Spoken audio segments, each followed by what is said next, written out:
Welcome to another live stream of Teachers for Teachers. That's you, Mom and Dad. And Dr. Dejana will be with us shortly, but she's stuck in traffic between the dining room and the garage, I think. So we'll just get started in our conversation. And really today is all about the parent point of view, because we are joined today by Andy Levey. Andy, go ahead and say hi to the folks so they know who Hi, you folks. are.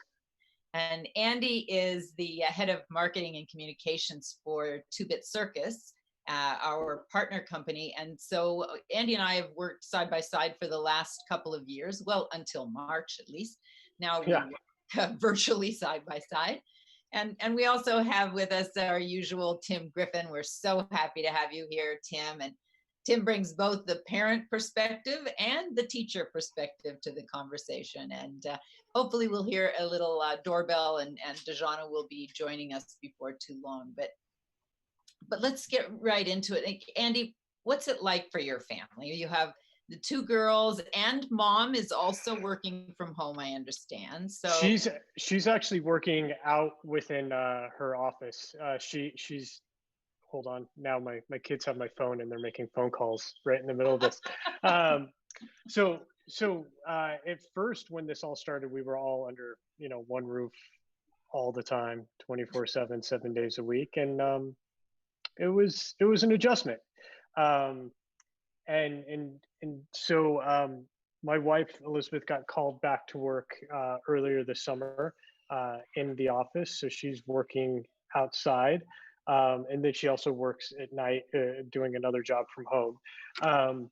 So I've been the primary parent for the past 5 months. And it's been both an adventure and awesome and crazy. And the summer was great. Everyone's like, oh, you know what? The summer's gonna be tough because you don't have, anything to do with the kids. But for us, it was great because we had a nice routine. We would go out in the mornings, go out in the afternoons, and then I could get work in the middle.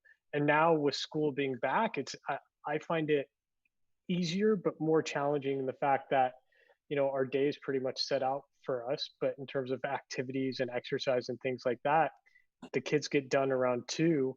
I'm still in the middle of calls and meetings around 2 o'clock. So, before we can, get out and leave the house, it's like 5:36, and it's just not as much fun. But to answer your question, we're doing great. Considering all the circumstances going on across the world, we're doing really great, and we're tighter than we've ever been. Oh, that's really nice to hear. So you found this sort of lockdown an opportunity to really confirm the relationships inside the family? Yeah, well, I mean, just for me, quite frankly, the past 5 years we've traveled all around and lived abroad, and I've been a workaholic. Like, I haven't spent that much time with my children, and not to say like I was a neglectful parent, but I really didn't see them day to day. I'd see them when I come home at night, or I would travel a lot. And so this is the most time that I've spent with them probably ever. And I love it. Of course, we drive each other nuts. Of course, I'm sure they're going to burst in here any moment asking a question or want to wave on screen. Which is welcome by us, just so you know, totally welcome. Yeah. But yeah, I mean, for me, it's one of those things where I've been much more appreciative as a parent, especially more appreciative of the educators out there. I mean, teachers, whether it's Dejana or whomever, like they should be paid like professional athletes. Like it's insane what teachers have to do and go through on a normal basis, and to have to pivot and shift all this to remote learning when you've got 30 students every day who everyone's trying to keep them engaged it's incredible. It really has been a challenge for everybody. I'm so happy to hear that in your case, it's been a blessing to get to know your kids a little better on a different level. I remember a little caption that was floating around the internet a few months ago that said, "Dear teacher, you lied. You said my child was a pleasure to have in class. He's not." Parents trying to manage. And I completely agree with you that teachers should be paid like professionals. They do a job that requires such patience and care. And Tim, you should weigh in on this, having been on both sides of that equation, the parent and the teacher. I absolutely agree. I should be paid more. I am completely on board with that. Well, you know, the thing is, it is a profession, and but ultimately it comes down to supply and demand. For a long time, we were able to get away with paying teachers a lot less than we would pay most careers that require college, graduate degree, continuing training, an FBI check for character, and so on. Uh, but for most of our recent history, there were really only three careers open to women. There was education, nursing, and secretarial. And you know, nowadays, a woman who wants a career has all kinds of options that didn't exist 40 years ago, really. And so now, if we really want to draw the best and brightest into teaching, well, you know, we're going to have to pay for it at some point. Because you know we've kind of skated by with the nursing by bringing people in from countries where we used to send doctors and nurses through the Peace Corps. They now export nurses to us, and doctors too. And of course, secretarial has become a lot less essential with the information revolution. We can get by with laptop computers and cell phones in most cases, but there's just no substitute for a professional who can make 50 decisions in a minute, who knows the kids, knows their history, knows how this curriculum connects to their particular needs, knows how far they've got to go to get ready for the next grade level, and what it's going to take to get them there. And you know, you just can't keep lowering the bar every time you have a teacher shortage, which is what we've been tending to do in recent decades. So Yeah, that's my rant. I love it. And you know, we've been looking at like what can we do to support this next generation of teaching, and what does it look like? Because some of the kids are really excelling at distance learning. And I think, you know, the little tiny ones, it's really hard because they don't really understand and they need to be around friends and they need to be social. But you get to middle school where some of the bullying starts and some of the tougher issues around childhood start to become uh, something that the kids are struggling with. And at that point, you being able to study independently is a lot easier because you can avoid the bully. You can mute the bully. You don't have to get in the chat with the bully if that's something you're dealing with. So we've been looking at ways to kind of support going on past the pandemic, support the kids that do want to have some distance learning. We're going to start it with an after school program. So hopefully, Andy will be able to engage your little ones. Please. 2 to 5. Please. That, I mean, that's the biggest gap. And I have to say, like, it's been both, it's, as a parent, it's been interesting, an interesting reflection. Like, my kids have done very well with remote learning, and I want to pat ourselves on the back as parents, you know, for doing that. But I think, you know, parents, it's shifted how you parent, and I think parents don't understand, from my perspective at least, because we talk to other parents that they go to school with, they don't understand, like, you're not just a parent, you're also a teacher, you're an educator for your kids, and you have to complement what they're doing remotely, because that teacher isn't there physically to get collect those physical cues or those verbal cues that they may indicate, you know, through a in-person class. And I think that's hard. I think a lot of parents use school as a daycare or a babysitting tool as well, and they don't realize that, like, this is your child's future. And you know what, like, I think it also depends on the kid's age, but for us, like, you know, my kids are in second grade and kindergarten. Like, if they don't want to go to class one day, or they're frustrated by something, like, it's okay. Like, you're not getting into college because, like, you skipped one day of math. um so you know, I think it's just a new way of learning. And I think we'll go back to normal eventually, maybe in a couple of years, but I think this is the way it's going to be for a while. And I just think, for parents out there, just buckle up and accept it, and know that, the most important thing is that your kids, from my perspective, is that your kids socialize. I mean, my daughter's in the room next door, and after class, like, they go on Google Hangouts with all their friends and hang out. And that's their way of socializing for the time being. Mhm. Um, so as much as, like, I'm like, oh, I don't want there to be too much screen time, I don't want them to deny their chance to hang out with their friends. Yeah, I think that screen time issue has had to just take a sidestep for now because that is the only way for them to socialize. Have you been able to put together a bubble of any kind where they can be in person with other Yeah, children? we have a parent bubble, and we hang out with them, probably once a week, or go to the park, and we've done, socially distanced play dates as well. And that's been important as well. The bubble has been key because they have to physically, meet and play and get out. I mean, I can't imagine if we were in a more remote location what we would do. So, yeah, but that's been extremely important to us as well, and finding parents who have that same mindset as you.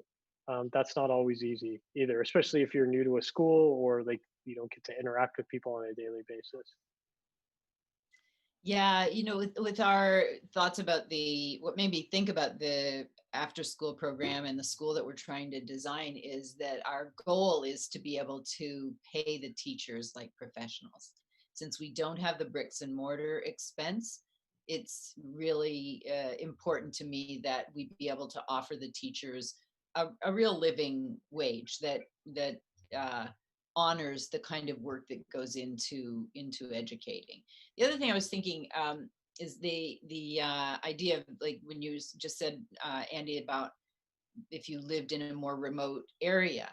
That's I grew up on a farm in rural Canada. I jokingly say it was the middle of nowhere. And really it was. If you drew a triangle from Windsor, London, and Sarnia, we were kind of in the middle of that, which meant we were an hour to each of those. And they were the only cities in our region. But post pandemic, being able to offer high quality education to kids wherever they are. Because ultimately, if a virtual school is effective and successful, then there's no reason that we can't have uh, the schools established by time zone. So it could be that you have a student in Vancouver who's in school with a student in LA. They're in the same time zone. It's not, they don't have to be in the same geography. And then hiring teachers as we fill in the pods in each of those time zones. And everyone will just have to say a little prayer and light a candle for us, because we've applied for a grant to the Gates Foundation for Oh, their wow. Equality Can't Wait program. Because the other thing that we're doing with the virtual school is 75% of the student body will be female. And that's really kind of based on a lot of research that I went through when I was completing my dissertation about ethical decision making and the difference between men and women.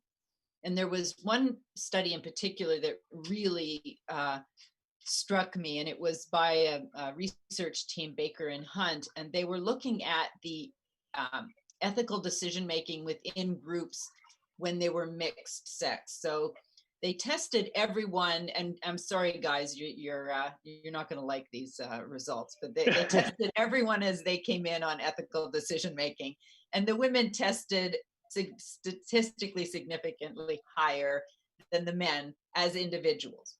And it was based on what they would view as unethical. So it's not as though they were saying they would do unethical things and the women were saying they wouldn't do unethical things. They were saying, they were looking at a situation and judging whether the person in that situation had behaved ethically or not. And the women were much stricter about what was ethical and what wasn't. When they put all men together, their ethical standards actually went down. They allowed more bad behavior as a group. And when they put all women together, their ethical standards actually went up. They expected more of each other. They became more. And then when they mixed the genders, if it was majority female, the guys came up a little bit. If it was majority male, the women came down a little bit.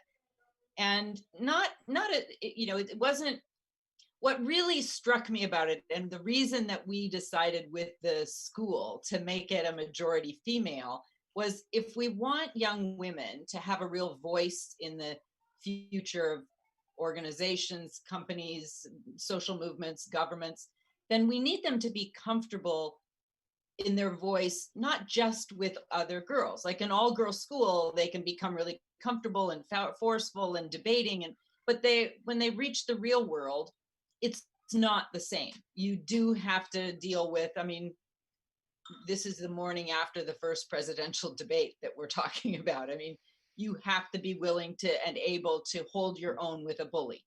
Yeah. And so that's our premise. And also for the boys in that kind of a school, it's an opportunity to be in an environment, and it's a mixed environment, but they'll see the young women that they work with as collaborators and leaders, and so we will be nurturing the girls and the boys into a world where it's okay to have female leadership involved and proliferate.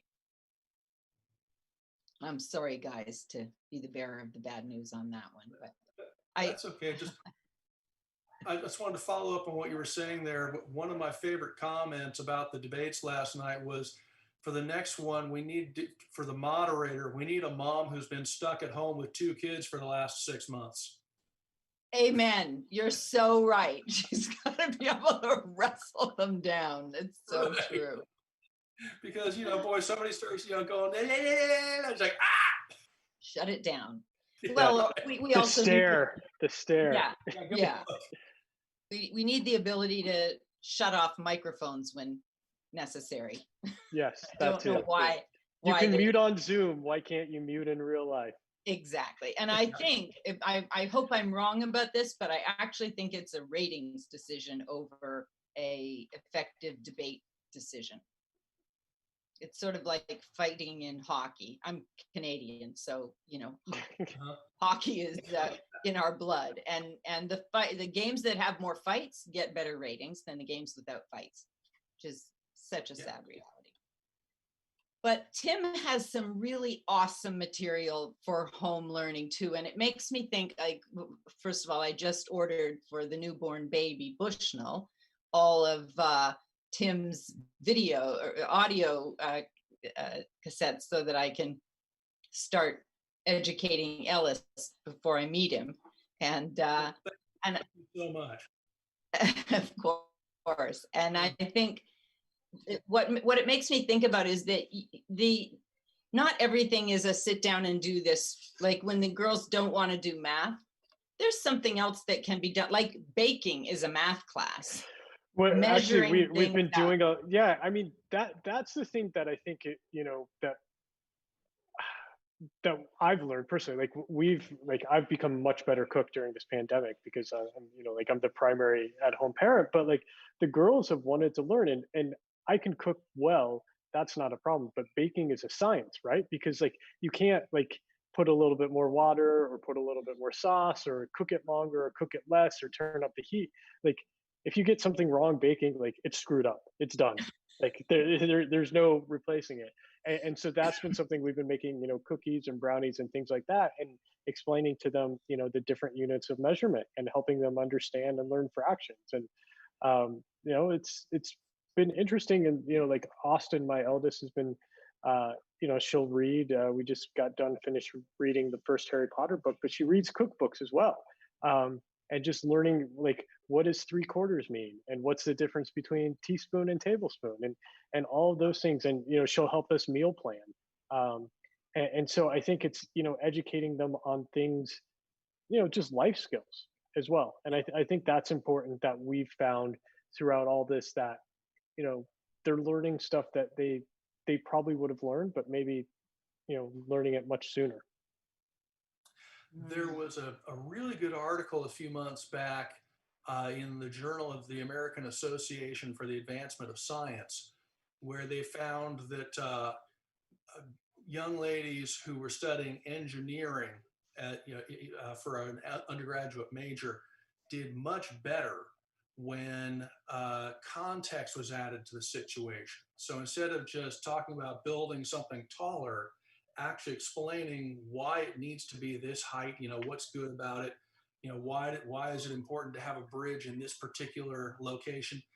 And I was thinking about back when I was studying physics, and I'm thinking, well, gosh, wouldn't we all do better when we have that kind of context for the STEM subjects? When we're learning about Newton's laws of, three laws of motion, isn't it better to understand how that applies, for example, to kicking a goal in soccer, or riding a bicycle up a hill or downhill? How's it different? Or baking, like you've been talking about, or roasting a chicken. It just sticks in the head so much better, which it seems to me is the whole mission of organizations like my own, Griffin Ed, and also Leah, you guys at the Two-Bit Circus, where it's about creating a context to make all the technical stuff relevant and real, so we can see what it's for, we can see what it does, so we can bring more of our brain to the task of Mhm. learning that. Yeah, I mean, listen, from my education to watching my kids' education, I think there's just been a vast change of adding all that contextual elements, because like I remember taking physics and chemistry and all this stuff, and it was so dry and unrelatable, um, to where now, like if you want to learn something, you could just go on YouTube, and understand it, or you can watch TV programs, and I think they do a very good job of really adding that context to it, because yeah, like I said, when I went to school, like chemistry was terrible. It was boring, like, and there was no relevance. It was all memorization when we were kids. Yeah. Memorize this. Yeah. And really what we're trying to do now is help children love to learn and become curious and try to, where I'm watching all of these commercials right now for individualized medicine, like being able to uh, you know, really drill down into what someone needs, or individualized therapy online. And when it comes to education, we're still blocking them in age groups. And that was the other thing with our virtual school, is helping kids, like take the STEAM program and divide kids up into interest areas and not so much age group, because you can have the older children helping the younger children learn a subject, the ones that are more advanced. And you might have an 11-year-old who's so interested in what they're keen on that they can teach the 15-year-old things about that particular topic. So being able to have individualized lessons, I think, is key to the next iteration of education.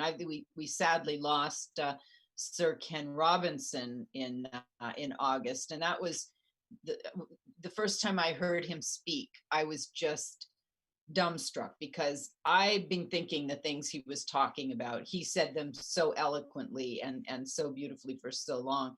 But it was, when I first saw The Horse Whisperer, the movie, I cried, because I thought I invented that. I thought that as a kid, that was the way I trained my horses. You got close enough, you whispered in their ear, you got them to really want to be around you, and you could get them to do anything. With, Yeah. with kids in education, if we allow them to let us know what they're interested in, and it doesn't matter what it is, baseball, science, anything, we can teach the subjects that we need around the interest areas that the kids have, and then they're engaged. And that's part of the struggle right now. Little kids are pretty engaged in their education because they're around their friends, and the teachers are generally pretty fun in the younger grades, and it's really just about learning to be in community and learning to learn at that stage. By the time they're in middle school, there's a lot more social angst going on, and a lot more of the rote learning is just not fun anymore. So having the ability to allow the child to direct their learning into a sub, and this is not new either. The Waldorf system, I think, has been around for about 150 years, and that was their theory, is that you could teach whatever you need to teach through the child's main interest. Yeah. I think And that's really interesting. I mean, that's something that, my wife Elizabeth and I talk about a lot, is that I don't know what college is going to look like for these kids in 10 to 15 years. And, is that, not that I don't want them to go to college, I want them to go to college, but like, what are they going to get out of it? What are the life skills versus kind of the necessities? And, talking about kind of that tailored custom education, I would much rather my child do that than do something where it's just like, no, I want you to be an accountant, or no, I want you to be a doctor or a lawyer or whatever. And they get out and they're stuck in debt, or they're unfulfilled because they're like, well, I did this to please my parents rather than I did this because I was interested and I'm good at it. um and that's something like, I think about it, and you look at the world today, and like, y- yes, you need a college education for a lot of jobs, but maybe you don't if you want to start your own company and do something, and so that's something that I just keep thinking about, and just the cost as well. And as you know, Leah, Elodie, our youngest, is Canadian. She's a dual citizen, and we're sending her to college in Canada because she can go to a great school, Concordia, McGill, anywhere in there, and the tuition is like $5,000, yeah, versus the US where it's like $70,000. And like, what's the difference? What will the outcome be at the end of the day? very little difference, right? Very little. I think what university can really offer, especially when someone goes right from high school into university, is like a transition period from being mom and dad's kid to being your own individual. Yeah, And so again, what, especially in an undergrad degree, I feel like that really should just be about exposing them to new ideas and new subjects and new ways of thinking and other people's cultural realities that you get a chance to be around and a part of, because that's really when college at its best is both the social experience and the educational experience. But it'll be interesting to see what it's like when our little ones become college age students, because this pandemic is going to change education, and if we're smart, it'll change it for the better forever. But yeah. for now, we're still trying to figure out just how will it change, what will it look like. Yeah. Well, the good news is although we're certainly up against a lot of challenges right now, there are also a whole lot of opportunities. I mean, I've been doing a songwriting residency program for years where I go into a classroom and I work with the kids, and we write a song about a topic they're studying, and they do all the research and so That's on. cool. Now, of course, I can't go into the classroom, but what I can do is work with small groups remotely, and we can correspond via email. I can send them links. Here's a music video you should watch for a good song that explains things. So part of the workshop, as I'm redesigning it, is they're going to watch a couple of times the opening sequence of the Pokemon cartoon, because the theme song is a great example of expository writing. It explains exactly what the kids are trying to do, why they want to do it, how they're going to do it. It's really good expository writing. So they're going to break down the lyrics, and then for a song about transformation, whether it be a chemical reaction, for example, or a personal transformation, they're going to watch Katy Perry's video for the song she wrote called Roar. And where we realize that what makes the song fascinating is it's not just a song about a girl who got out of a relationship with her mean boyfriend. What it's about is how she has become an entirely different person because of it, and the change in her is way more interesting than her relationship status. And so there are just so many ways to share examples of things out there on the internet. It's going to take some research, and I'm having to learn a lot of new technical skills to make it all work. I have to have two cameras, one on my journal when I'm writing, one on me when I'm talking to the Right. kids. But what I'm hoping we can all do from this is learn what works and figure out how to keep the best of it when we finally do get back into the regular classroom, which is probably not going to be very soon. Right. Well, But I find that interesting what you were saying, Tim, because it makes me think too, Leah, that education's almost going to be like you watch TV now. It's all going to be on demand, and you could probably pick and choose the programs. There will be an educational version of Hulu or Netflix or whatever, where your kid wants to learn architecture, they can go, take architecture class, or like, songwriting, they can go, have a session with Tim, and I think that's awesome. That's really cool and unique and different. And I think that's always been there, but I think this is the turning point in which everyone realized, or the catalyst when which people realize, or parents realize, like, oh yeah, I'm going to do that with my kid. You know what? right. Accessibility is Yeah. the big thing there. Well, and on that note, I'm going to say two things. We are out of time, and I want to point to the fact that Griffin Ed has links to all of the music that I was mentioning earlier. And Andy, you definitely want to check it out for the girls. Sweet. It's the perfect age. They're the perfect age for it. A lot of things that they won't understand, but the music is so catchy, they'll be singing it. And when they hit that in class, they'll be, wait a minute, I know this. I don't know why. I know this from a song. And that's, being able to get information into our kids in ways that are enjoyable. Tim's been doing it for a while. Thank you. And just one quick thing. It's all free, because it costs us so little to record and publish music now. We just get some grant funding and donations, and we just give it all away free on the website and our YouTube channel. So I hope you'll take a look. Yeah, for sure. Awesome. So thank you all for joining us. Thank you, Tim. Thank you, Andy. And that's it for Teachers for Teachers. That's you, Mom, Dad. Right on. Thanks, guys.